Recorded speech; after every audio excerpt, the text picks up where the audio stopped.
We are still in our series, Confidence in Approaching God, Part 4. By December, matatapos po tayo dito. And we are in number 6. And number 6 says, Ask God for forgiveness. Matthew 6 verse 12, At patawarin mo kami sa aming mga kasalanan, tulad ng pagpapatawad namin sa mga nagkakasala sa amin. If you want to approach God with confidence, ask and receive God's forgiveness. We are still in a fallen body. Itong katawang ito ay babaguhin pa ng Panginoon sa pag na-rapture tayo. Bibigyan tayo ng resurrected body. As of now, itong katawang ito ay hindi pa ito yun talaga. At ito ay fallen. Kaya ito ay nagkakasakit. At ito ay nanghihina. Hindi pa ito. So dahil tayo ay nasa fallen body natin and we're still living in a fallen world, ang mundong ito po ay sinumpa dahil sa kasalanan ni Adan at ni Eva. So, kaya kahit tayo bago ng nilalang, we are na born again, nagkakasala pa rin. At ang kasalanan ito nagnanakaw ng kapayapaan sa atin. Kaya naman, humihingi tayo ng tawad o kapatawaran sa ating mga kasalanan. Ang tunay na Kristiyano ay hindi namumuhay sa kasalanan. Pag siya ay nagkasala, ay meron kaagad pain sa loob. At wala siyang peace. Actually, ang masamang pakiramdam na ito ng mga nagkasala na tunay na Kristiyano ay nagpapatunay na lamang na siya ay anak ng Diyos. Kaya ay nakakaramdam ng ganon kasi yun na talaga ang nagpapakita sa iyo na ikibago ng nilalang. Dahil kung hindi ka nalulungkot, kapag namumuhay sa kasalanan, may kaunting, hindi pala kaunti, may dapat ayusin. Kaya naman, ang Kristiyano humihingi agad ng tawad at pinatatawad kaagad. 1 John 1:9. If we confess our sins, He is faithful and just and will forgive us our sins and purify us from all unrighteousness. Kaya binigyan tayo ng provision kapag nagkakasala ang Kristiyano, hihingi lang siya ng tawad at siya ay patatawarin. Kaya ako'y nagtataka doon sa ayaw humingi ng tawad. Patatawarin naman eh. Ang Kristiyanong nagkasala, kinokondem niya ang kanyang sarili, plus kinokondem din siya ng kaaway. Kaya, hindi maganda ang pakiramdam niya. Pero, pagkahingi niya ng tawad, nagkakameron kagad siya ng kapayapaan. Iba po ang nagkasala at iba ang namumuhay sa kasalanan. At napakahirap sa tunay na Kristiyano ang mamuhay sa kasalanan. Pag sinabi kong mamuhay sa kasalanan, it means lifestyle niya. Lifestyle. Yun ang kanyang pamumuhay. Napakahirap para sa tunay na Kristiyano na mamuhay sa kasalanan dahil sa pain na kasama ng sin. It's not actually the consequences of sin but the sin itself. Sabi ng iba, huwag kang magkasala kasi pag nagkasala, pwedeng itong mangyari sa iyo, itong mangyari. Hindi yun kundi yung kasalanan mismo. The sin itself is its consequence. At hindi magandang pakiramdam ng tunay na Kristiyanong tumanggap sa Panginoong Yesus kapag siya ay namumuhay sa kasalanan para maipagpatuloy niya yung lifestyle na nagre-rebelde sa Panginoon. Kailangan niyang i-shut off ang Diyos sa puso niya. Kailangan niyang huwag papasukin ng Diyos. Kailangan niyang huwag paniwalaan ng Bible. Or, kailangan niyang maging atheist. Para lamang siya makapamuhay sa kasalanan ng hindi. Binabagabag ng konsensya niya. Kailangan dumating siya sa puntos na hindi niya tatanggapin na may Diyos. Or, i-deceive niya ang kanyang sarili at isiping, okay lang ito kay God, okay lang ginagawa ko, naunawaan ako ni Lord. At saka hindi naman ito kasamaan kumpara sa iba. Basta walang ibang sinasaktan.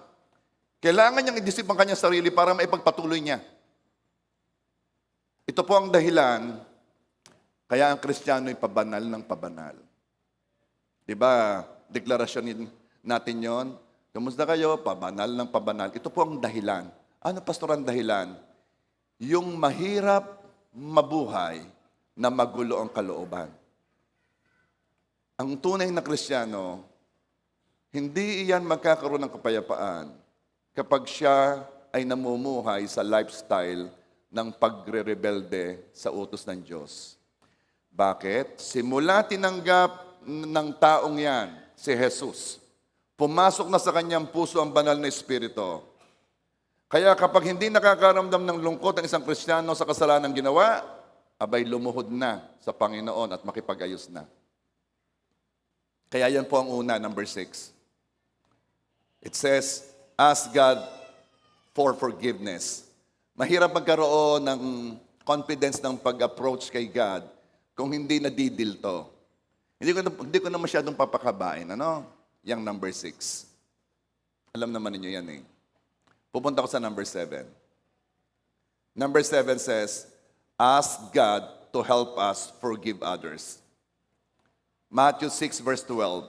At patawarin mo kami sa aming mga kasalanan tulad ng pagpapatawad namin sa mga nagkakasala sa amin. If you want to approach God with confidence, forgive those who hurt you. Patawarin mo na nanakit sa iyo. We cannot live in this life without forgiveness because we live in an imperfect world and for sure, offense will always come. Namumuhay tayo sa mundong makasalanan at kahalubilo natin ang mga taong may kasalanan, kaya siguradong may magaganap na tisod o pagkatisod. Lagi diyang merong makakatisod sa iyo.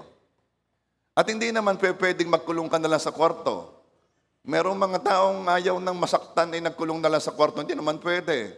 Because we are social being. Kailangan nating makihalubilo sa tao.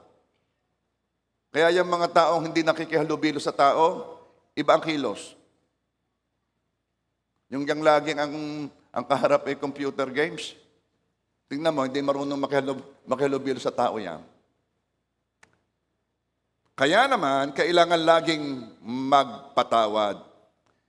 Nung ito'y itinuro ko long time ago. Tinuro ko ito sa ibang church, Lumapit yung isang pastor, sabi sa akin, Pastor, yan dapat itinuturo monthly. Ang pagpapatawad ay pagpapawalang sala sa nanakit sa iyo. Ang pagpapatawad ay pag-absuelto sa kanyang guilt at shame. Napakasarap ng nararanasan ng taong pinatawad. Sabi ni Mark Twain, forgiveness is the fragrance that the violet sheds on the heel that has crushed it. Ang kapatawaran ay ang halimuyak o ang bango na inilalabas ng bulaklak kapag siya ay naapakan ng paa. Di ba? Nakakrush ang flower. Sa halip na magsabing aray, naglalabas pa siya ng bango. Yun ang pagpapatawad. Fragrance ang lumabas kay Jesus habang siya ay ipinapako sa krus. Nung sinabi niyang, Ama, patawarin mo sila at hindi nila alam ang kanilang ginagawa. Sa palagay mo, ikaw ba'y mabango? Kailan lumabas yung fragrance niyan? Kailan ka huling nagpatawad? Sapagkat ang mga taong nagpapatawad, mababango. Amuyin mo ang katabi mo. So, ang question, bakit dapat magpatawad? Dahil upang patawarin tayo. Yan ang una. Matthew 6:14 and 15. Sapagkat kung pinapatawad ninyo ang mga nagkakasala sa inyo, patatawarin din kayo ng inyong Ama na nasa langit. And verse 15, ngunit kung hindi ninyo pinapatawad ang inyong kapwa, hindi rin papatawarin ng inyong Ama ang inyong mga kasalanan. Ewan ko kung paano ko pa ito mapapaliwanag ay pagkakaliwanag na. nakakatakot ang hindi magpatawad. Dahil ang nakasalalay dito ay hindi patawarin ng ating Diyos Ama tayo. Alam mo ba na yung Lord's Prayer, ako ay natutuwa sa revelation nun, ano? Pero may nakita pa rin akong maganda. Ano yon? Yung pagkakasunod-sunod.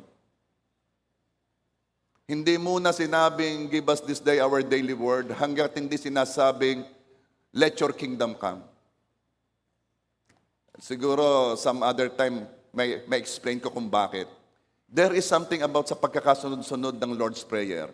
At alam mo itong, patawarin mo kami sa aming mga kasalanan, katulad ng pagpapatawad namin sa nagkakasala sa amin. Kapag hindi mo ito ginawa, yung mga nauna mong panalangin, walang saysay. Yung Ama namin, walang saysayan. Sinasamba ka namin, walang saysayan. Let your will be done, walang saysayan. Kapag hindi mo pinatawad ang ibang nagkasala sa iyo. Bakit ganoong katindi ang resulta ng hindi pagpapatawad? Kasi ang relasyon natin sa Diyos ay nakasalalay sa kapatawaran ng ating kasalanan. Hindi ka naman magkakaroon ng relasyon sa Diyos kung hindi pinatawad ang kasalanan mo. We cannot approach a holy God kung hindi nabigyan ng solusyon ng problema ng kasalanan. Hindi pwede makipagrelasyon ng banal na Diyos sa taong makasalanan. Kaya yung pagpapatawad ay tunay na ay basic element yan ng relasyon. Kapatawarang binayaran ng dugo ni Jesus. Kaya sabi ng Matthew 26 verse 28, for this is my blood of the new covenant, which is shed for many for the remissions of sin.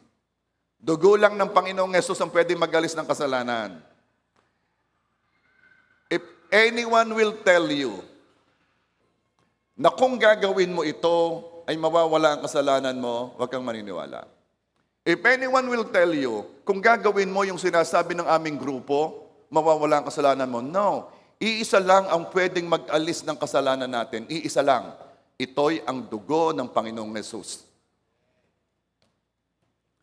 Hindi magkakaroon ng relasyon sa Diyos hanggat hindi pinapatawad ng kasalanan natin sa Diyos. Hindi.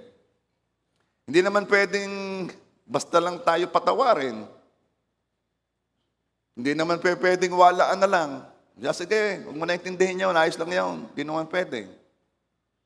Kaya binayaran ni Jesus ang parusa ng kasalanan kasi yun ang hinihingi ng katarungan ng Diyos. And it is para matugunan ang demand ng justice ni Lord. Dahil sabi ng Romans 6:23, for the wages of sin is death. Kailangan bayaran ng kasalanan. Kaya hindi pwedeng walaan na lang. Yes, pinatawad tayo dahil sa biyaya ng Diyos. Talaga namang ibinigay lang sa atin. Pero wag natin kakalimutan ha, binayaran yun ni Jesus.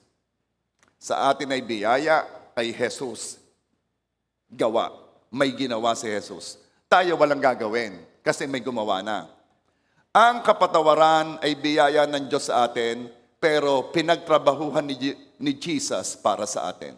Huwag niyo kakalimutan yon. Hindi pwedeng basta patawarin. Kailangan bayaran. If we will only realize kung sino ba tayo para iligtas, mas ma-appreciate natin ang ginawa ni Jesus. If we will only realize kung sino tayo. Kasi ang mga tao, iba ang tingin sa kanyang sarili. Para bagang ang tingin ang Diyos ay tuwang-tuwa nung siya nilikha. Para bagang ang tingin ng tao ay pag nawala ako dito, tunay na makukulang ang universe. Parang ganun Oh, if we will only realize kung sino tayo. Walang naka-imagine na gagawin ito ng Diyos. Alin? Yung magpakamatay para sa atin. Yung sagipin tayo.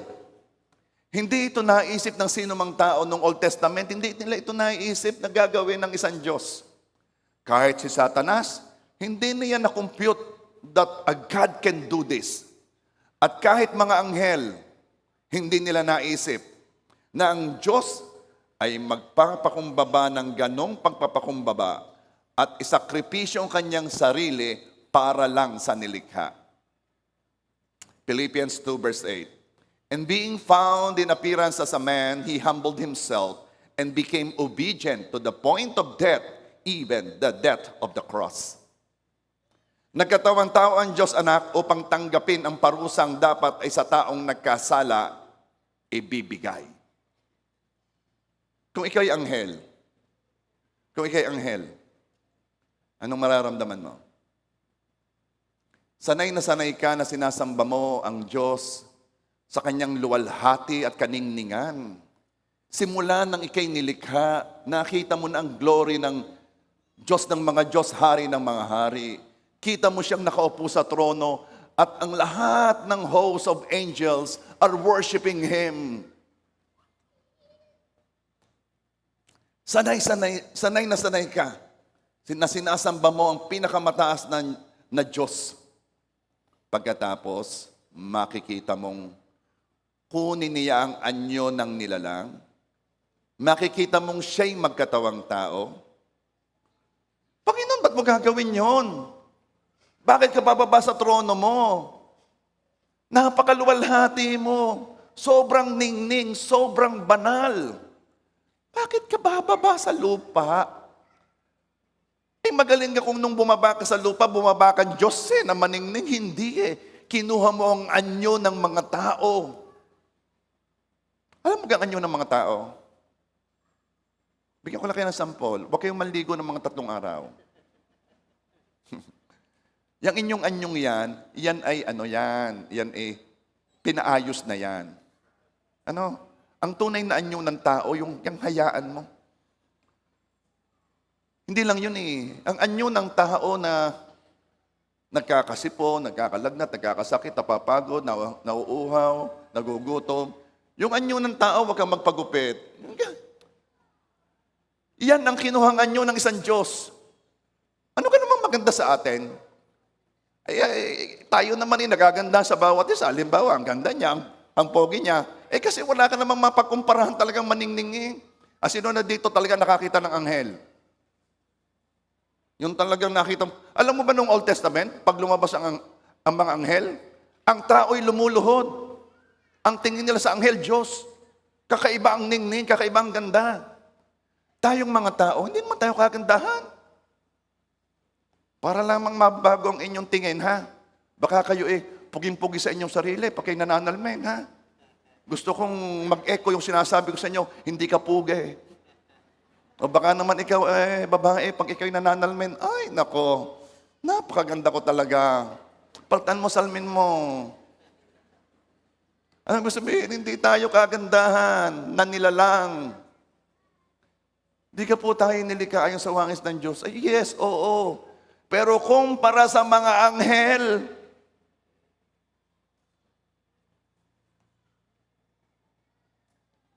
alam mo ba, anong mararamdaman mo kay anghel? At makikita mo ang iyong Diyos na matagal nang pinaglilingkuran, sinasamba, ay bababa sa lupa at kukuhanin ang anyo ng tao. At hindi lang yan, ha? Yung mamatay para sa mga tao. Yung iligtas ang mga tao. Yung hayaang ikaw ay pahirapan ng mga tao. Kung ikay anghel, hindi mo makukompute Hindi mo ma-analyze, bakit, Panginoon? Ba't ka napayag na yung mga pipitsuging ay gagawin niya sa'yo?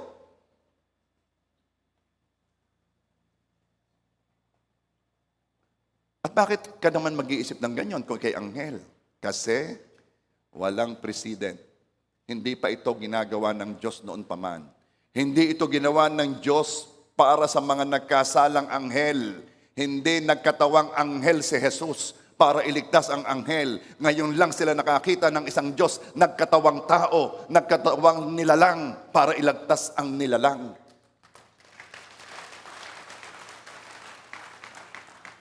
At kung ikay anghel, itong sasabihin mo Panginoon, kung meron ka namang sasagipin, dapat kami Dapat ang sinagip mo si Lucifer Dapat ang iniligtas mo si Lucifer. Bakit? Ay kumpara naman sa kagandahan mas maganda naman kami kaysa tao.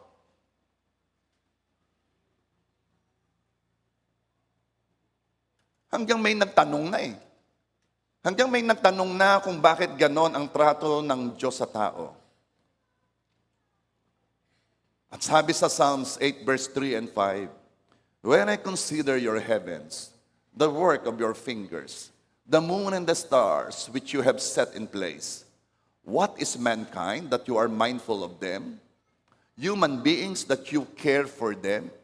Sino ang mga tao para gano'n na lamang ang gawin mong pangangalaga sa kanila at pag-aaruga sa kanila? And verse 5, you have made them a little lower than the angels. Nung nilalang tayo, mas mababa tayo kaysa anghel. And crowned them with glory and honor. Kung malalaman mo lamang kung sino ka, kung marirealize mo lamang kung sino ka, lalo mong mas maa-appreciate ang ginawa ng Panginoong Hesus para sa iyo. Hindi lang sa tayo hindi karapat-dapat iligtas. I'm telling you, walang nakita ang Diyos sa atin para tayo iligtas. There is nothing in us na kaligtas-ligtas. Unang tao, di pa nga nanganganak unang tao nagkasala agad. Nagpapadala ng prophets, ang Diyos nagpapadala ng prophets. Alam mo ginagawa ng mga tao? Pinapatay ang mga propeta. Ang mga taong itong tuwing magpapadala ang Diyos ng mga mensahe, wala nang ginawa kundi pinapatay ang mensahero. Nung ipinadala ang magliligtas, pinapatay pa rin. Anong katangian ng tao para iligtas? Katataas ng tao? Akala mo kung kumilos sila ay dapat pagsilbihan at dapat arugain. Kaya kung blamein si God, Lord, bakit mo hinayaang mangyari ito? Ang tataas ng tao na para bagang obligasyon siya ng Diyos. Anong nakita ng Diyos sa atin para iligtas tayo? Dahil kung malalaman lang natin kung sino tayo, mas ma-appreciate natin kung anong ginawa ng Diyos sa atin. Hindi lang yun, ha? Hindi lang sa hindi tayo karapat-dapat iligtas. Ang mas matindi pa dito, papaano niya yung ginawa? Papaano niya tayo iniligtas? Magaling ka kung kung ang pagliligtas sa atin yung bibili ka lang sa 7-Eleven. Yung ganun kadali, Ito po ang ginawang paraan ng pagliligtas ng isang Diyos sa kanyang nilalang. Ibinigay ng Diyos Ama ang kanyang anak upang pahirapan at ipako sa cross, upang sa kanya ibuhos ng Diyos ang parusa at ang galit ng Diyos sa kasalanan. Yes, ang Diyos ay galit sa kasalanan. Baka hindi mo pa alam, God hates sin. Napakabanal niya Hindi nga pwedeng lumapit sa kanya dahil sobra siyang banal. Yung mga seraphim, alam mo, pagkalalang sa kanila, wala nang sinabi kundi banal, banal, banal. Yun ang katangian ng Diyos na siya lang ang meron. Kung siya ay makatarungan, yun ay dahil siya ay banal. Kung siya ay mabait, kasi dahil siya ay banal. You know what? Mas ma-appreciate mo ang ginawa ng Diyos, hindi lamang dahil nalaman mo hindi ka karapat-dapat iligtas, kundi kung papaano ka niya iniligtas. Ang kamatayan ni Jesus sa cross ay kamatayang walang dignidad. Alam niyo ang ibig kong sabihin? Yung may mga namatayan na di ba ginagawa ninyong lahat para somehow mabigyan ng dignidad ang funeral? Pipili ng kabaong na mamahalin, pupunuin ng mga bulaklak ang palibot. Kailangan ay may nagse-serenade pa. Kailangan doon ay maayos. Lahat kanya-kanyang pagpapakita ng pagbibigay ng dignidad sa kamatayan. Kapag nasa ospital, anong sasabihin? Huwag na po ninyong nire-revive. Ayaw ko po siyang mahirapan. At ang ating gusto ano ba, nahirapan ba? Hindi, pumikit lang siya. Salamat. Bakit? Because we want death with dignity. Ang Panginoong Hesus, nung siya'y namatay, ang kanyang kamatayan, walang dignidad. Siya'y nakapako sa krus at habang siya'y pinahihirapan at naghihingalo, inalasan pa siya ng damit. Kung kayo nakakakita sa cross na may taong nakapako at may nakasampay na damit sa kanya, hindi totoo yon. Hubad na hubad ang Panginoon. Labas na labas ang kahihiyang. Walang dignidad. At siya ay pinapatay, nagtatawanan ng mga pumapatay. Ang kanyang kaunting damit nung inalis, pinagsugalan pa. Pinaghati-hati at yung kanyang balabal na maganda ay pinagsugalan pa kung kanino pupunta. Anong uri ng kamatayan yan? Kung ikaw ay anghel, anong sasabihin mo? Panginoon, isa mo lamang salita, payagan mo ako at uubusin ko ang tao. Hindi lamang sa tayo ay hindi karapat dapat iligtas. Tingnan ninyo kung paano tayo iniligtas ng isang Diyos. At ma-appreciate ninyo ang ginawa ng Panginoong Hesus sa inyo.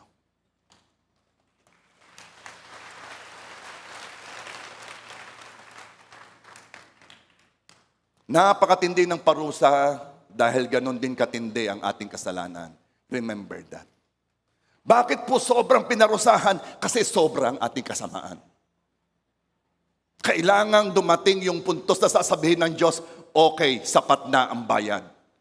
At talagang hinihintay ng Diyos Ama na dumating sa sapat na ang bayad. Kaya hinayaan niyang pahirapan ng kanyang anak sapagkat hindi pa sapat ang bayad. At noong talagang sobra ng sakit, sukdulang mamatay ang kanyang anak, sinabi niya, bayad na, okay na.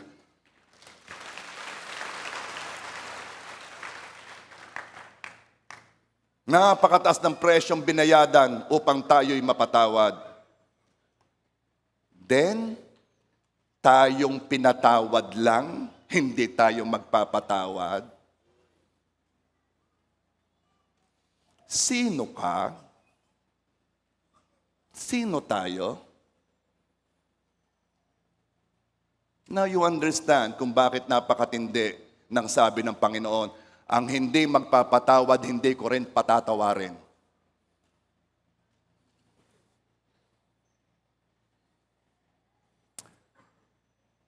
Okay pa kayo?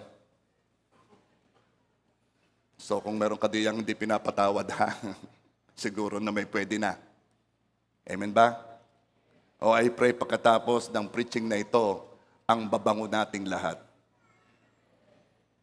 Ano pa ang reason bakit tayo ay magpapatawad? Ang sunod na reason ay upang tayo pagpalain. Ang hindi pagpapatawad is an offensive act or weapon. Huh? Yes. Hindi po. Kaya ako hindi nagpapatawad, i-defense mechanism ko yon. Para wag na ako masaktan muli. No. Ang hindi pagpapatawad is an offensive act. Alam naman ninyo, hindi maganda ang pakiramdam ng taong hindi pinapatawad. Tama ga?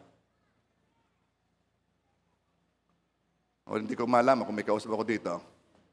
Kayo meron na kang taong talagang nagalit sa iyong, ang sabi ay, nako, magpantay man ang aking paa. Dahil hindi pantay ang paa niya eh. Magpantay man ang aking paa. Hindi ko siya patatawadin. May nakaranas ba ditong sukdulang siya'y sinumpa ng kanyang magulang o ng kanyang ng kung sino man? Pag alis mo, gagapang ka sa lupa. Mga ganyan. Kapapanood ng mga telenovela kaya kung ano-anong nasasabi. O ganito na lang, simplihan natin. Ikaw ba'y nakaranas talagang may nagalit sa'yo? Okay, hindi ko alam kung sasagot ka eh. Miski bago-baguhin kong tanong eh, ano? Ito naman ang sunod kong tanong. Anong pakiramdam mo? Galit sa akin. Di ba masama ang pakiramdam? Ay pag hindi kayo sumagot, abutin tayo 5 oras dito. Di ba masama ang pakiramdam? Yeah. Sinisigurado ko lamang na pare-pareho ang ating nararanasan. Okay? Somebody asked me, ano kang gagawin ko? Ay bakit ga? Ay yung kaibigan ko hindi naimik sa akin eh. Okay. Anong napansin nyo dito? Ay sa hindi ka siya umimik, ay ano kang pakialam mo? Pero hindi eh. Nababagabag ka rin eh. Ay hindi naman siya dating ganun eh. Abag ito, iwas na iwas.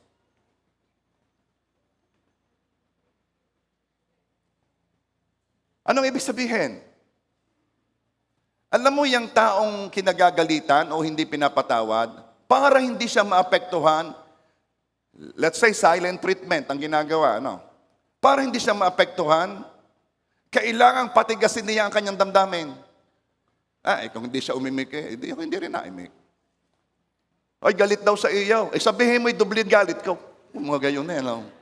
Bakit? Patitigasin niya ang kanyang sarili.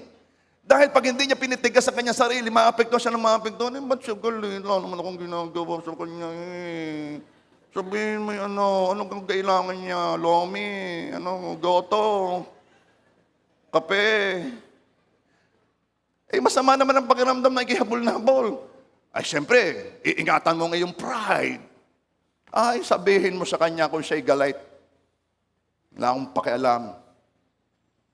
Pero actually, kaya siya umimik ng gayon, naapektuhan siya. Patitigasin na nga lang niya kanyang damdamin. Anong aking point?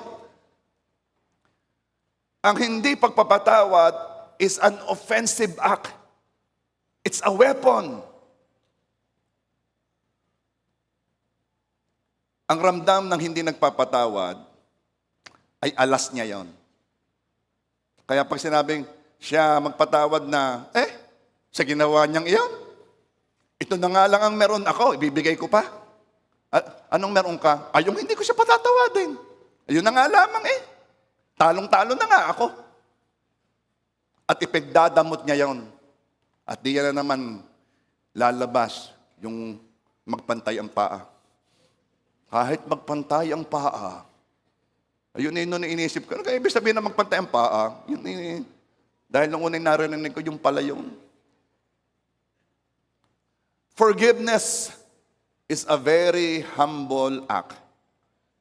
Ang pagpapatawad ay kilos na tunay ng pagpapakumbaba.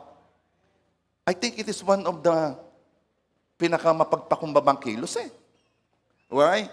Because forgiveness is denial of the flesh. It is dying to self. Ito hindi mo iniintindihan nararamdaman mo. Ito namamatay ka sa sarili. Ang nagpapatawad ay mabait sa kanyang pinatawad. Hindi yung pinapatawad na kita o kailangan magpakita. Hindi na siya nagnanasang gumanti. Nawala na yung pagnanasang gumanti. Alam mo ba yung mga nagnanasang gumanti? Kahit naman hindi siyang gumanti. Kahit may mangyari hindi maganda, nakaganti rin ako. Aba? Hindi naman siya kasi nga meron siyang pagnanasang gumanti. Yan ang katangian ng mga hindi nagpapatawad. Kaya mababaho yung mga yan Hindi lumalabas ang fragrance. Ito pang mga matitindi Ang Diyos kayang magpatawad. Ako hindi. Hindi ako Diyos. Anong sinasabi niya talaga? Anong sinasabi niya kay God? Ang sinasabi niya, mas mataas pa siya kaysa sa Diyos. Dahil ang Diyos nagpatawad siya, hindi di purihin siya. Actually, ito na ang pinakamayabang, pinaka-arrogant, pinaka-pride na pwedeng sabihin ng isang tao. Kasi, tinaasan pa niya si Lucifer Si Lucifer, sa kanyang pride ang gusto lang ni Lucifer, makapantay ang Diyos. Itong sabi niya sa Isaiah 12 verse 14 I will be like the Most High. Ang hindi pagpapatawad, dahil ang dahilan niya ako'y hindi Diyos. Ako hindi nagpapatawad. Ang Diyos nagpapatawad, ako hindi. Yang rasong yan ay nagsasabing, mas mataas ako sa Diyos. Ang hindi nagpapatawad, gusto pang taasan ng Diyos. Now you know kung bakit gano'n na lamang katindi ang pagsasabi ng Diyos na hindi niya patatawarin ang hindi nagpapatawad. Dahil ang taas-taas mo kapag di ka nagpapatawad, napakataas mo. Matindi ang blessing ng nagpapatawad. Why? Kasi God exalts the humble. Itinataas ng Diyos ang mapagpakumbaba. Kaya once ikaw ay nagpataas, be ready, itataas ka ni Lord.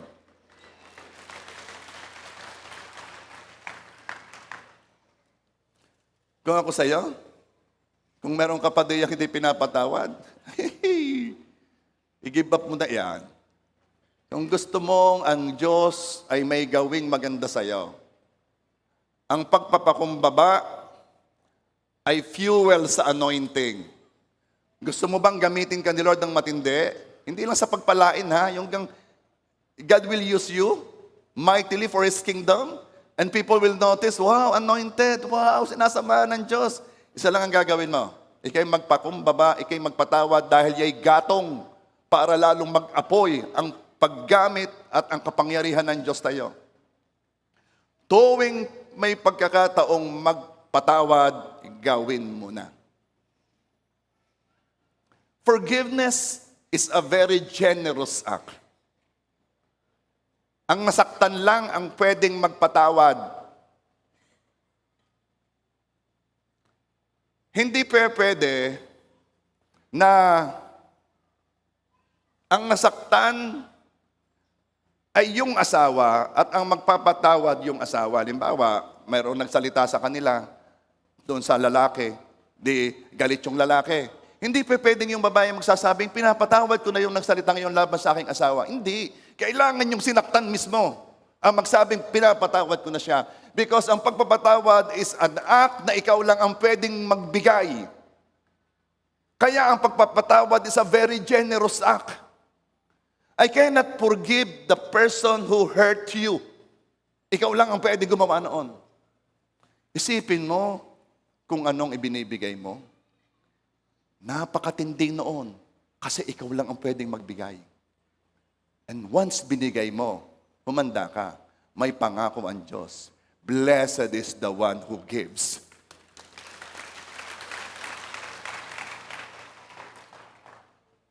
At alam mo ba yung pagpapatawad kung paano magbigay yan? Yan ay nagbibigay ng walang kapalit. Pinapatawad na kita, period. Hindi yung pinapatawad na kita, gawin mo lang ito.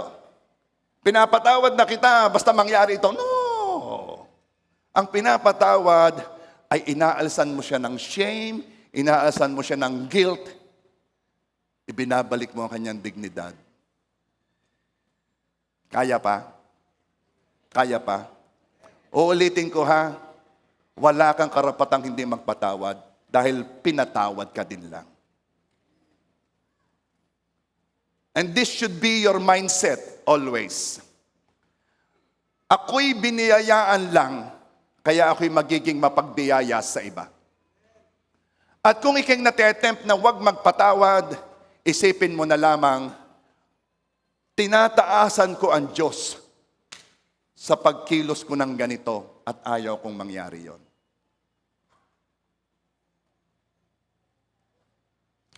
Ano pang reason kung bakit tayo magpapatawad? Upang lumaya.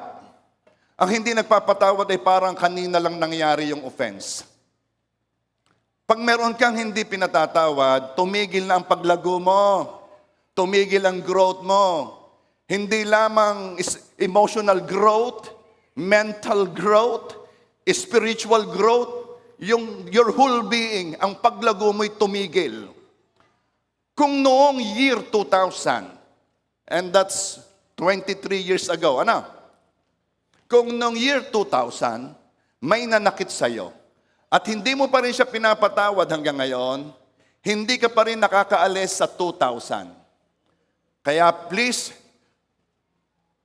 huwag kang magsusulat ng date na 2023. Kung meron kang hindi pinapatawad, bumalik ka doon sa taong yon.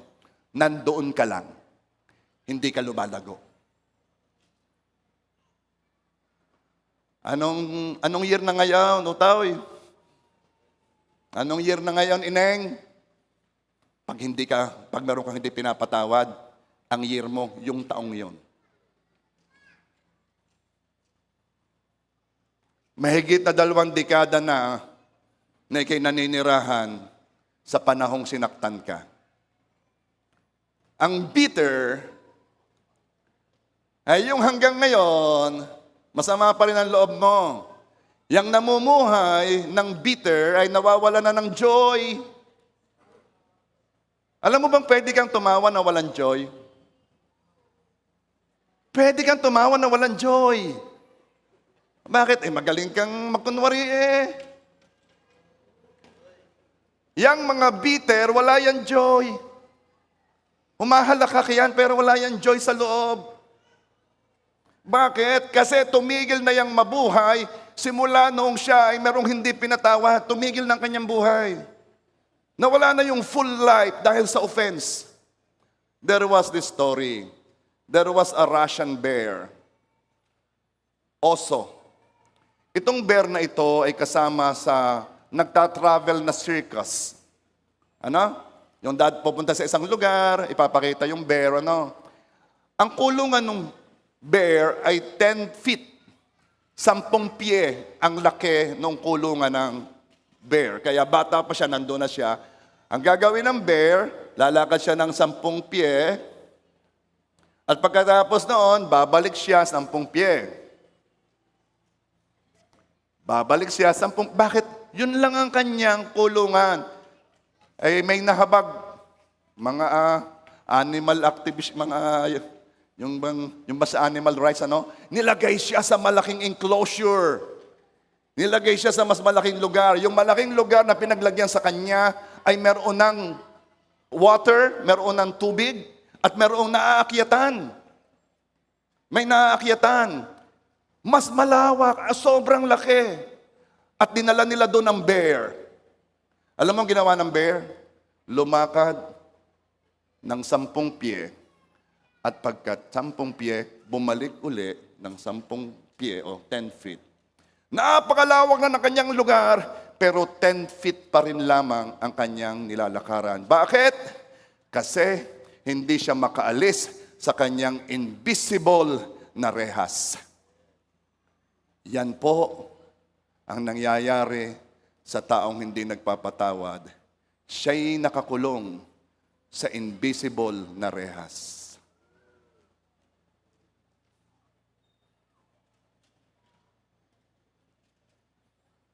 Hindi na niya na-enjoy ang bagong lugar. Hindi na niya na-enjoy ang bagong panahon, ang bagong mga taong binadala ng Panginoon sa kanya. Hindi na. Katulad na siya ng bear, nakakulong pa rin sa rehas ng kahapon. Yes, may mga taong katulad ng bear. Nakakulong sa kulungang hindi nakikita. Nakakulong sa kahapon at hindi makamove on. At madaling makita ang taong nakatali pa sa lumipas. Pakinggan mong magsalita. Maririnig mo na siya'y may dalahin. Kapag may napanood sa TV, kapag may nakita sa Facebook that talks about what happened sa kanya, siya'y tatawa, siya'y ngingiti, ipapakita pa sa iba, ipopost pa sa iba. Bakit? Kasi iyon ang nangyari sa kanya at hindi pa siya nakaka-move on at siya'y bitter pa rin. At hanggat may dalahin ang taong ito, kapareho pa rin lang siya ng oso, hanggang 10 pie pa rin lamang ang malalakad niya, nakabilanggo siya. Pwedeng matuto sa lumipas na hindi tumitira doon. Philippians 3:13, one thing I do, forgetting those things which are behind and reaching forward to those things which are ahead. Narinig naman ninyo yung verse, yung pangako ng Diyos, ano? His mercies are new every morning. Ginawa pa nga natin kanta yun ano? Sino may alam noon? The steadfast love of the Lord never ceases. His mercies never come to an end. Ito ang pinakamaganda. They are new every morning. Ang awa ng Diyos ay laging bago tuwing umaga. Ang problema ay ito. Ang problema ay ito.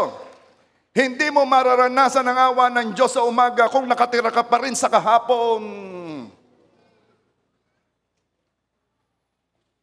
Makakaalis ka lang sa pagkatali mo sa kahapon kung magpapatawad ka ng tunay. Nay. Kapag hindi ka nagpapatawad, itinatali mo rin ang sarili mo sa nagkasala sa iyo. Kaya kahit yung taong wala doon, yung taong nagkasala sa iyo wala doon, parang kasama mo pa rin. Kasi hindi mo pinapatawad, nakatali ka sa kanya. Lagi mo rin siyang kasama. If you want to be free, if you want to get rid of the pain, forgive. Just forgive. Pastor, how about the justice? How about the justice for me? Tungkol sa nanakit sa iyo, Diyos ang bahala doon. Lahat ng dahilan to forgive ay para sa iyong benefit. Alam mo bang ang hindi pagpapatawad ay nakaka-epekto rin sa kalusugan? Yung mga taong may chronic pain, yung lagi na lamang may nararamdaman sa katawan na masakit? Yung madaling mapagod? Yung bang may depression? It could be, merong kang hindi pinapatawad, bitter ka, kaya umaapekto na sa katawan mo. There was this study Mas madaling gumagaling ang mga taong nagpatawad. Are you there? Bakit tayo magpapatawad? I pray pagkatapos ng service na ito, wala pa mang nananakit sa iyo, pinatawad mo na. Sasaktan mo ako, pinapatawad kita. Bakit ayaw na ayaw mo na dumating sa puntos na meron ka hindi pinapatawad? Upang mapalugod ang banal na Espiritu. Pinapalungkot natin ng Holy Spirit kapag bitter tayo, galit, kapag ito ay rumiresulta na sa paninira sa ating pagsasalita at tayo nagsasalita na masasakit laban sa iba. Ito ang sabi ng Ephesians 4:30. Basahin ko sa inyo, ha? And do not bring sorrow to God's Holy Spirit by the way you live. Remember, He has identified you as His own, guaranteeing that you will be saved on the day of redemption. Sabi sa Tagalog, wag mo namang palungkutin ang banal na Espiritu, alalahanin mo naman. Ikaw ay tinataka ng banal na Espiritu bilang pag-aari ng Diyos. Ang banal na Espiritu ang garantiya na ikaw ay ililigtas pagdating ng panahong ang Panginoong Hesus ay pupunta dito. Ang Holy Spirit ang garantiya mo. Huwag mo naman siyang palungkutin. And verse 31, get rid of all bitterness, rage, anger, harsh words, and slander, as well as all types of evil behavior. Alsin mo na yung iyong sama ng loob sa ibang tao. Alsin mo na yung galit mo na tuwing na lamang mababanggit ang pangalan niya, ikaw ay namumula. Itigil mo na yung masasakit na salita. Huwag mo na siyang siraan. Bakit? It is for you. Anong gagawin ko? Verse 32. Instead, be kind to each other, tender-hearted, forgiving one another, just as God, through Christ, has forgiven you. Tayo na maging mabait sa bawat isa. Pwede ka? Sabihin mo naman sa katabi mo, pwede ka ako'y baitan mo. Baitan naman tayo, baitan. Kung katabi mo ang asawa mo, sabihin mo sa asawa mo, utang na loob, pwede kang baitan mo ako.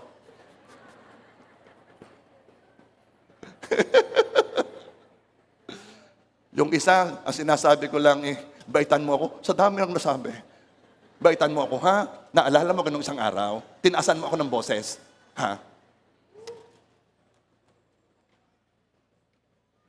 Paano po magpatawad? Forgiving is not wishing any harm to happen to the person who hurt you. Ayaw mo nang may mangyaring masama sa kanya. Kapag nagpatawad, nawawala na talagang desire gumante. Forgive always. Matthew 18:21. Pagkatapos ay lumapit si Pedro at sinabi sa kanya, Panginoon, makailang ulit magkakasala ang aking kapatid laban sa akin at siya'y aking patatawarin? Hanggang sa makapito ba? Wow! 7 beses sa isang araw patatawarin. Alam mo ba na itong nagtatanong dito ay si Peter, ha? Alam mo bang gracious na siya? Kasi ayon sa batas, 4 na beses daw magpapatawad. Sabi ni Peter, dagdagan ko kaya. Panginoong Hesus, 7 beses ako magpapatawad sa isang araw. Ayos na ba yun? Aba, ay nagulat sila sa sagot ng Panginoong Hesus. Matthew 18:22. Sinabi ni Jesus sa kanya, hindi ko sinasabi sa iyo hanggang sa makapito, kundi hanggang sa makapitumpong pito. 70 times 7 equals 490. 490 beses sa isang araw. Binilang ko ito. Hindi ko na sinama nung ikay tulog, ha? Kasi, alangan namang may nanakit pa sa iyo, ikay tulog na, hindi mo na alam yun, ano? 16 hours. 490 times. Every 2 minutes. Magpapatawad ka? Every 2 minutes? Aywan ko, meron kayang taong wala nang gagawin nang sasabihin sa kanyang buhay, ako'y pinanganak para ikay saktan every 2 minutes. Siguro wala namang ganun, ano? Pero ang utos sa iyo, every 2 minutes magpapatawad ka.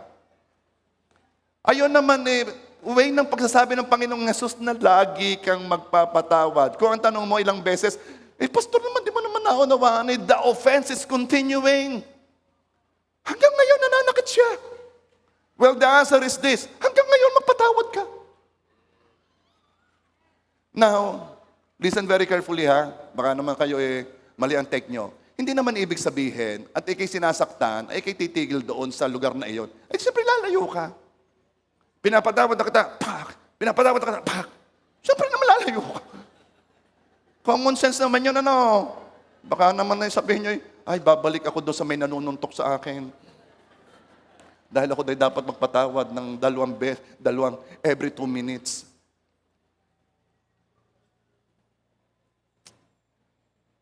Walang option, walang choice but to forgive.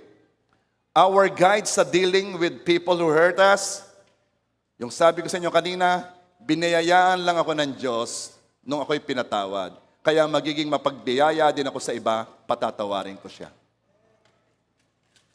Minsan, akala ay nakapagpatawad na. Ngayon, ito. Hindi pa pala. Paano po yung napapansin? Ganito yon. Pag lagi pa rin binabanggit sa iba ang ginawa noong taong nanakit sa kanya, alam mo gayang mga yan, yung tatay ng mga yan, hoy, tatay na yan, sinasabi. Alam mo gang ginawa sa akin yung mga yan. Ako'y hiniya. Ako? Sino ka? Pwede ka, huwag niyong pakalakihin ang patamaan sa inyo, ha? Huwag niyong masyadong mataas. Pag kayo mataas, malaki ang patamaan. Akala mo lagi kung ikaw inapaano? Bababaan. Sabihin mo sa katabi, baba ng kaunti, utoy, baba ng kaunti. Ay, akala mo lagi kung sino tayo, kung magdadali, sino ka ga? Sabi ng anghel, sino kayang taong yan?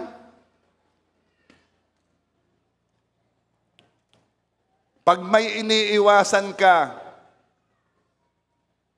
baka naman kayo nasa church na may iniiwasan pa kayo. Ha? Kayo iniligtas na nga ng Panginoong Jesus kayo naman ha. Ito ha, iba ang umiiwas dahil ayaw niyang masaktan. Iba yon. Pag naman ako, pastor, hindi iiwas din yan. Kung maglakad naman, nakakatabi naman. Lagi namang masakit na balikat ko Laging, kala yate nasa basketball kami Iba ang umiiwas para wag masaktan muli kaysa umiiwas para gumante. Meron ganon? Iiwasan ko yan. Bakit? Ipaparamdam ko sa kanya na siya'y wala. Wala siya sa akin. Wala na siya. Ipaparamdam. Kaya pag kayo naglalakad, oops, nandiyan na siya. Woo! Woo! Woo! At sabi nung isa, ba't kaya? Ako talaga yung nakakita ng ganyan. Ako yung nakakita ng ganyan. Yung makakasalubong. Kung naman hindi mapapansin, magkakasama naman ay dumating yung naka-open sa kanila. Ay, sama-sama rin parang nagpo-prosesyon. Talagang umiwas. Iba ang umiiwas dahil ayaw mong masaktan muli kaysa umiiwas kasi gusto mong gantihan. Gusto mong iparamdam, wala ka na sa akin.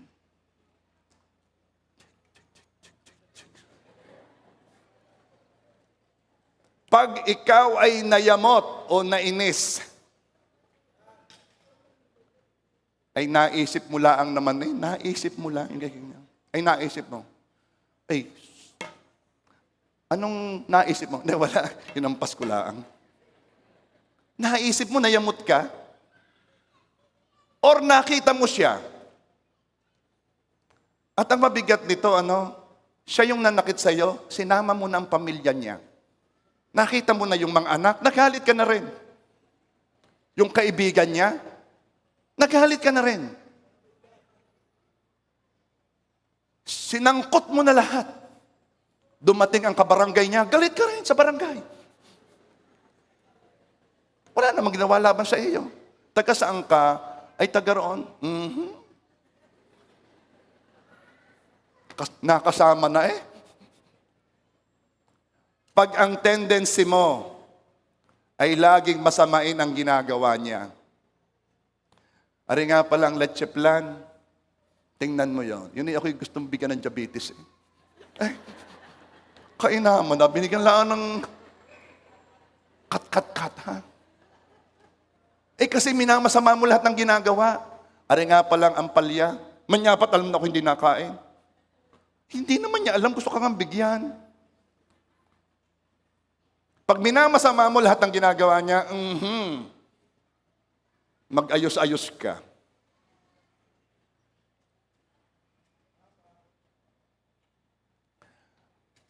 Kapag ang mga sinasabi niya kinokontra mo, kayo may nakaharap ng ganyan, yung lahat ng sinasabi mo ay kinokontra.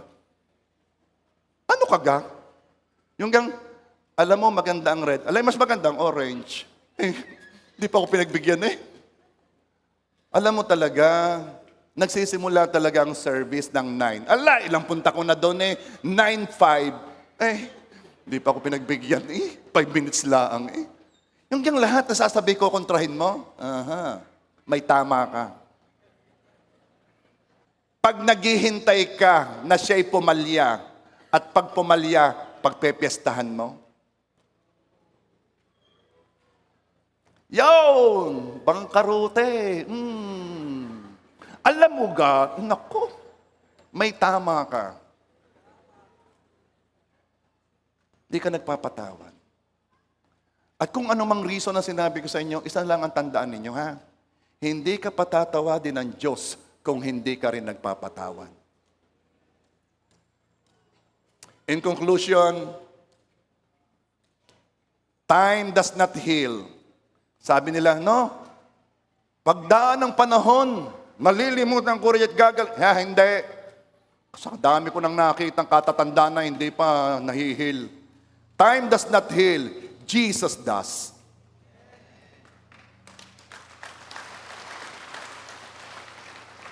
Ang panahon or time, ilalagay lang yan sa subconscious. Kaya sasabihin, ba't ba ang tagal ng healing ko hanggang ngayon? May nararamdaman pa rin akong pain. Kaya matagal kasi hanggang ngayon hindi ka pa rin nagpapatawad. Kung hihintayin mo ang damdamin mong maging maayos ang pakiramdam bago magpatawad, hindi darating yon. This is the answer. Para ikaw ay magkaroon ng healing, magkaroon ng maayos sa takbong buhay mo. Ang pagpapaalang na binbin ay dumako sa iyo. Ito ang iyong gagawin. Listen, ito lang. Forgive and forgive now. Now.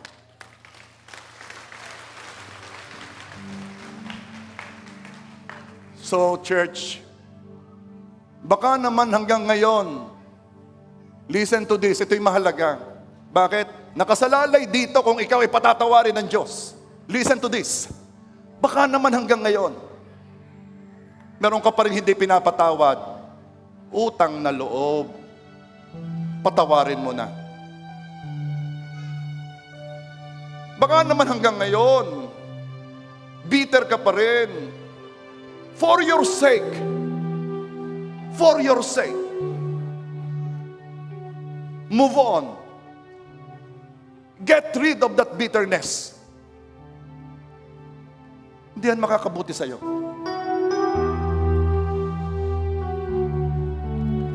Kaya binibigyan ko kayo ng pagkakataon, kayong nasa online ay ganun din. Alam mo yung hindi pagpapatawad, minsan yan yung nakatago eh. Akala mo yung okay ka na, hindi pala. Kasi nung nakita mo, nung naisip mo, nandun na naman yung pain. Akala mo nakapagpatawad ka na, pero napansin mo nung nabanggit ang pangalan niya at may sinabing negative, tuwang-tuwa ka? Kasi hindi ka pa pala nagpapatawad. Tingnan mo sarili mo. Examine yourself. Baka meron pa diyang hindi pinapatawad. At kung ikaw yon, tayo mananalangin.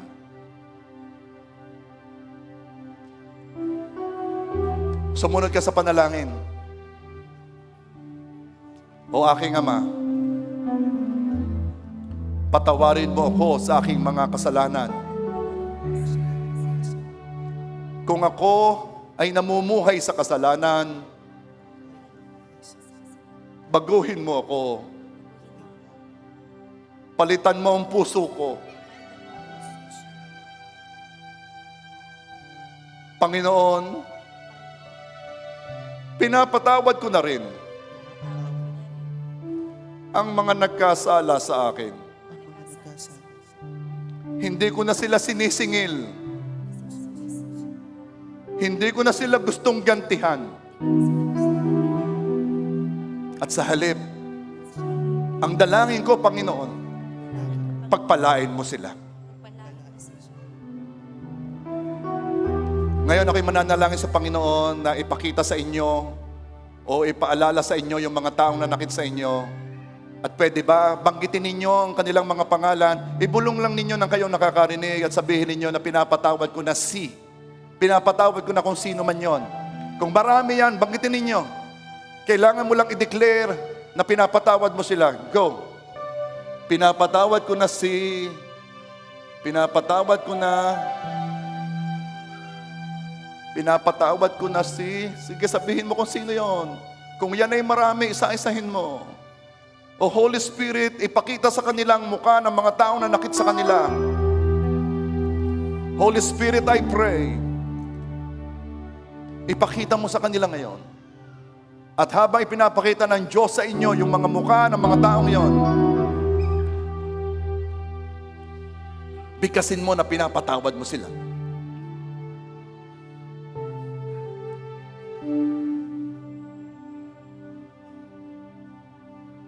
Sasabihin mo, pinapatawad ko na ikaw. Pinapatawad ko na ikaw. At ngayon, laliman natin ang pagpapatawad. Sabihin mo din, at minamahal kita. Sige, sabihin mo doon sa nanakit sa'yo, minamahal ko na ikaw.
mas malawak pa kaysa aking mga pagkakasala. Higit pa sa buhay, salamat sa sunggulang biyaya mo. Ang lahat ng papuri,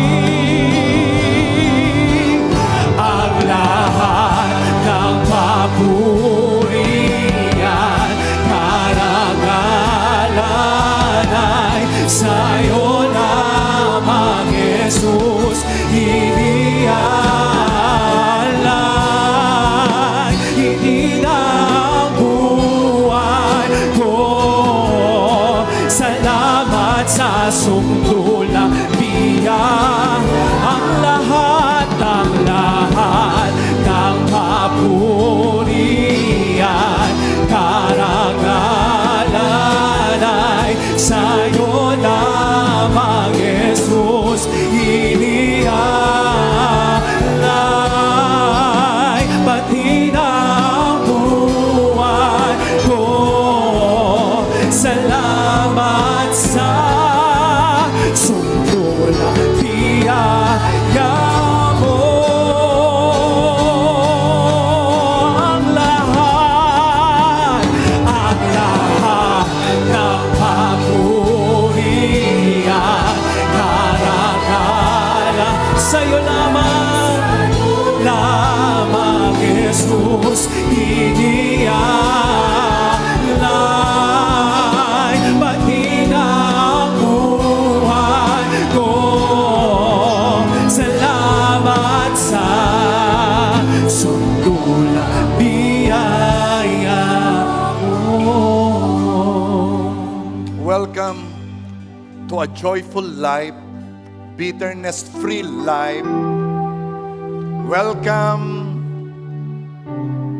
sa July 9, 2023. Because you have forgiven, nagpatawad ka na, then you have the permission to start living again.